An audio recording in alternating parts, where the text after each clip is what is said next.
Hey guys, this is Michael from SAE doing a quick tutorial in Maya Foundations, basic run through of some of the Maya features, and we'll get you up and running in no time. So let's start out. Here we are. This is Maya 2016. It's very similar to 2017. The tools that we'll be using are the same, just to get you up and running. So in the past couple of classes, we've gone over navigation, we've gone over creating primitive objects. So let's go through some of that, and we'll also go through some of using the modeling toolkit. Okay, so we'll start off. To navigate, you hold Alt and left mouse button to rotate. Okay, Alt right mouse to zoom in and out.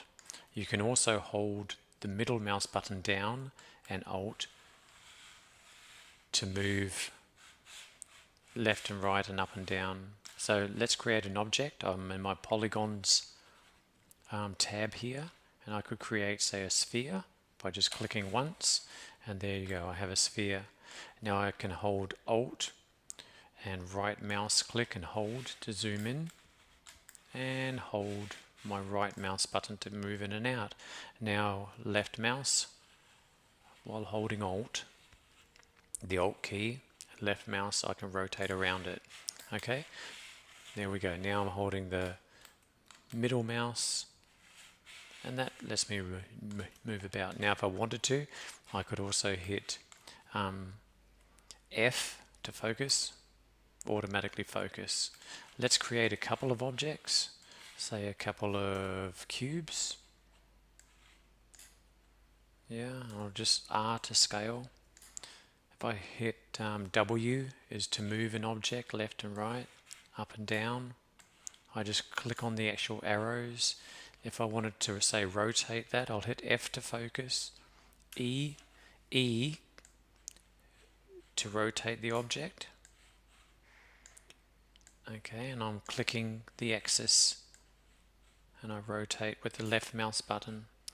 Now if I hold J, I can incrementally rotate. That's with J. Okay, F to focus. Okay, great. So now I've got two objects. If I hold Control D, I duplicate that cube, move it over here. If I wanted to focus on just these two, I hit F. Okay. Now you can left mouse drag to marquee select objects, like that. Okay, let's go in a bit deeper now. By the way, all those tools are available on the left hand side of the menu here. Okay, here's my translation or move tool, which is W, rotate tool E, and scale tool R. You have extra options. If you double click any of these tools, it brings up the tool settings. So you can change from object mode to world, all inside there, and you can reset the tool as well. That's important, reset. So if I wanted to go to translate or move, I'm in object move, you could change that to world. Okay, so I'll just reset and close it. Okay, now I'm going to move in here, and if we right click anywhere on an object, you get this little menu. I'm holding the right mouse button at the moment. You can go face, vertex, and edge. Edge, you select edges. Okay, right click. So I'm interested in edge, vertex, or face. Vertex, little points. I'm hit W to move them, and you can move individuals. At the moment, you notice it's moving two of them. That's because I have symmetry turned on. I can turn that off inside here, and if I move down to symmetry, there you go, it's got symmetry turned on in my move tool. I double click the move tool and it says, hey, you have object X symmetry turned on. So I'll turn that off, and now I'll only get the one side. Okay, so I'm just moving vertices. These are vertices, just moving those about. So I could grab a group of vertices, whoops, by left mouse dragging, and you select marquee select a group. if you wanted to move a group of them. Okay, I'm going to move a face. So that was vertex, edge, face. This is a face. I'll hit F to focus on the face. I can move just a single face. I can E, rotate a face in any direction. I can also hit W, move the face out. Okay, now while we're here, I'll just pull this face out a little bit.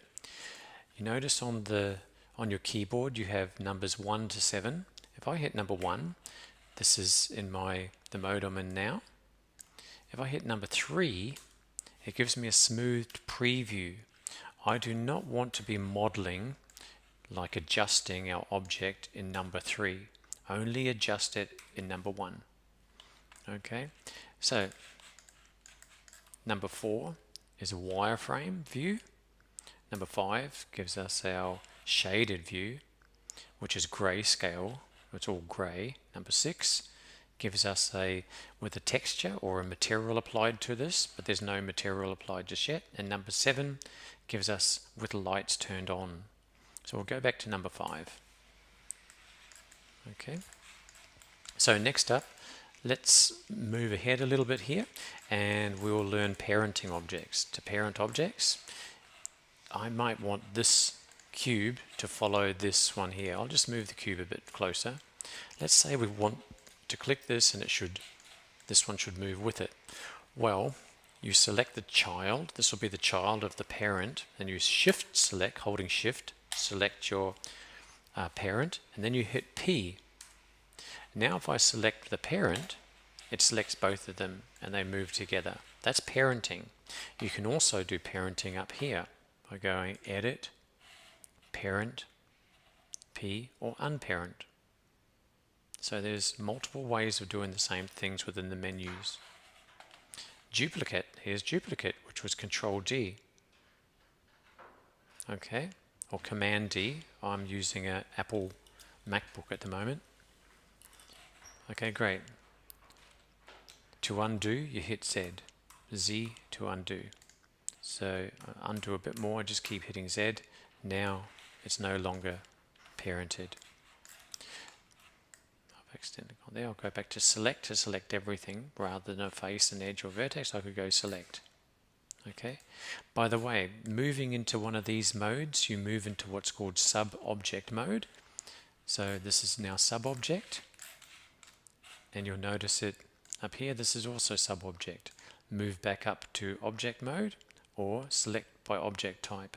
You can also select the entire object by hitting F8 on your keyboard, F8.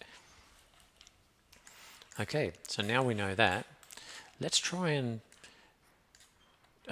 extrude. Let's try and do a little bit of manipulation to this object here. I could always hit R to scale it. Let's say I wanted to pull out a few faces. Right click, go face, and I might shift select or shift select a couple of the faces, and this time I'm going to extrude them. I can go Edit Mesh, Extrude. There we go, and I can click any of the handles here if I wanted to scale them or move them. I'll scale them uniformly from the center, not from the X or the Z or the Y. I'll do it from the center. So that's now scaled there. It's all in. You notice I've scaled all 3 of them. I'll hit G to repeat the last tool, so I'll be able to extrude again. I just hit G. Now this has created an extrude, but it hasn't actually moved, or it's still sitting on top of the other one. If I use one of these translations, I can just move it and pull them all up. There we go. So that's using my move. I could E to rotate. Okay, so that's an introduction to the extrude tool. You can also move into the extrude tool using our toolkit, modeling toolkit on the top right hand side. Over here, clicking that once brings you into the modeling toolkit. And if you scroll down a little bit, here you have the exact same tool, the extrude tool. Okay, I'm going to just move over to this other object here and make it so we can see the edges. So I'll right click and I'll grab a couple of edges, 1, 2, 3. Let's try the bevel tool. Click bevel. There you go, it created a bevel. I'm going to reduce the amount by left mouse clicking on the word over here, and I'll say segments, up that to say 3. I've now created a nice little bevel. That was the bevel tool. Okay, let's try a different tool. Let's try selecting face. I'll grab this face and say, I'll shift select that one. So I've got 2 faces selected. We're going to try the bridge tool. Clicking bridge. It's actually created a bridge, but it's linear, it's flat. I'm going to change the curve type from linear to blend. I'll change the divisions. So now I could twist it and taper it. I'm just left mouse dragging on the actual type, on the writing inside here. There we go, we just created a little bridge across that area. If I hit number 3, I can actually see it in smooth mode. Let's go back to number 1. Okay, I hope that helps. What about multi-cut tool? This one down here. Multi-cut allows us to create edges. So I could do a cut from here to here to here to wherever I wish. Maybe to there. I'll hit enter. There we go, I've just created a nice cut. And if I wanted to, I could then come out of this and go back to my extrude. Have to select a face. Well, you don't have to, but I tend to extrude using faces normally. I'll go to my scale. I'll scale that in. There you go. I'll hit G to repeat, and I can go again and scale those. Okay. Now one more that I'd like to go over is the connect tool inside the modeling toolkit. Connect, I'll bring it up shortly. What I'm going to do first is show you all, I'm going to move up here a little bit. At the moment we've been marquee selecting, which means I might go say face, and I'm selecting, if I hold shift, individually like this. Okay, or I can do a marquee selection. Well, if I change to drag, I can just left mouse and hold, and I can just drag the area that I want, for example, to there. Okay, and now I could go scroll down here, and now I'll show you the connect. By clicking connect, creates a connection between them all. Now how's that useful? Well, if we slide down a little bit further, the connect options pops up, and I could say slide,